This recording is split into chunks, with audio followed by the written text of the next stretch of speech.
खर्ची पर्ची सब चल रही है मामला, कोई वो नहीं है। दिखाने के लिए कुछ और है, कहते हैं ना हाथी के दांत खाने के और दिखाने के और। तो इस सरकार के भी जो है कई तरह के दांत हैं, राक्षसी प्रवृत्ति भरी है कूट कूट करके। जहाँ तक हरियाणा का सवाल है, गठबंधन अगर ऊपर की लीडरशिप करती है तो मैं समझता हूँ कि हम पूरी ताकत लगाएंगे, 10 की 10 लोकसभा की सीटें जीतें। जहाँ तक विधानसभा का सवाल है, 90 की 90 विधानसभा आम आदमी पार्टी लड़ेगी। ये बहुत, आम आदमी पार्टी तो 1 साल से आई है, आज़ादी से लेकर के आज 76 साल में क्यों नहीं पानी दिया उन्होंने। कांग्रेस सत्ता से जब बाहर हो जाती है तो रिग्रेट करती है, जब सत्ता में बैठती है तो अहंकारी हो जाती है। कांग्रेस इतनी गलतियों के बावजूद भी, इतने हाशिए के ऊपर आने के बावजूद, उनको आज भी नहीं लगता कि संगठन की आवश्यकता है। वो आज भी कुछ 1-2 लोगों के भरोसे ही ये सोचते हैं कि हमारी नैया पार हो जाएगी। हमने तो यहाँ पर 4000 से ज़्यादा पदाधिकारी बना दिए, अगले 15 दिन में 2.5 लाख पदाधिकारी बना देंगे, जिनको पता है कैसे लूट मचाई जाती है। एक पीढ़ी ने लूट मचाई, दूसरी ने मचाई, तीसरी ने मचाई, चौथी पीढ़ी आ गई लूट मचाने के लिए। आम आदमी पार्टी ऐसे ही हरियाणा में आएगी। बीजेपी, कांग्रेस, जेजेपी जो दूसरे और दल हैं, उनकी सबकी दुकानें बंद होंगी और आम आदमी का राज आएगा। हम फ्री की बात करते हैं, इसलिए हमें कहते हैं ये रेवड़ी बांटने वाले हैं। जी। तो हम तो जो है वैसी रेवड़ी नहीं बांटते जो अपनों को देते हैं, अंधे बांटते हैं वैसी रेवड़ी। ये जो कांग्रेस और बीजेपी वाले हैं, हमारी रेवड़ी जो है नीचे तक लाभ पहुंचाती है।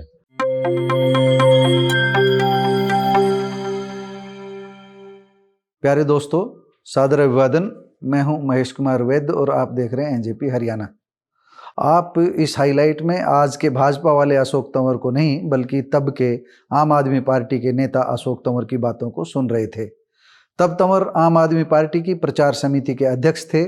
आप अशोक तंवर की जो बातें सुन रहे थे वह उन्होंने अपने एक साक्षात्कार में मुझसे उस समय साझा की थी जब वह कोसली क्षेत्र में आए हुए थे। यह अक्टूबर 2023 के दूसरे सप्ताह की बात है।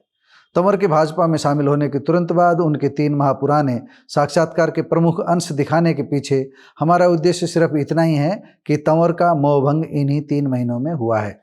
आम आदमी पार्टी चाहती तो तंवर को अपने साथ रख सकती थी, लेकिन जिस तरह से तृणमूल कांग्रेस तंवर को राज्यसभा में नहीं भेज पाई, उसी तरह आम आदमी पार्टी भी उनका सम्मान नहीं कर पाई।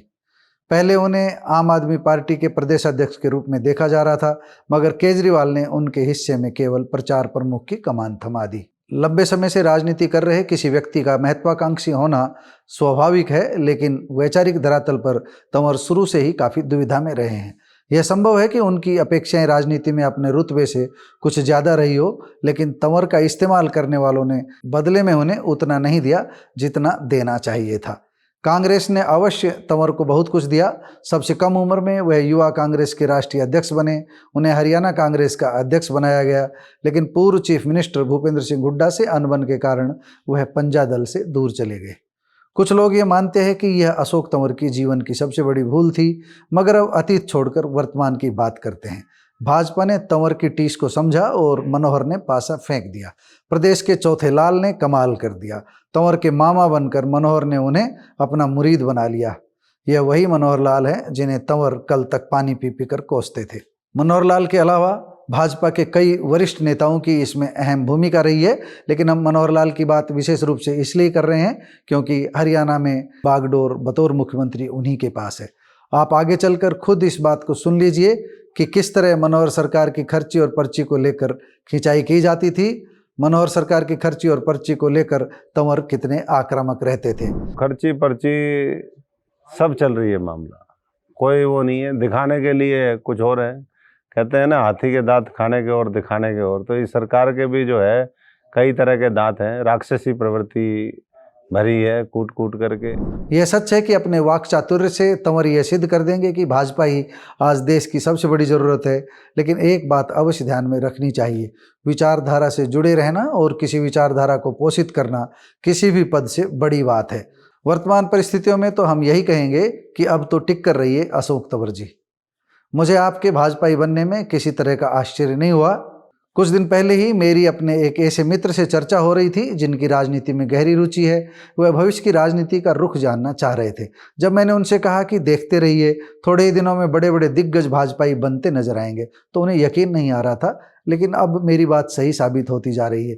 राजनीति में समय से पूर्व किसी का नाम लेना, किसी के नाम का खुलासा करना मुझे उचित नहीं लग रहा, लेकिन आज भी मैं वही बात कह रहा हूं कि आने वाले समय में अशोक तंवर के अलावा भी कई चेहरे भाजपाई बनते नजर आएंगे।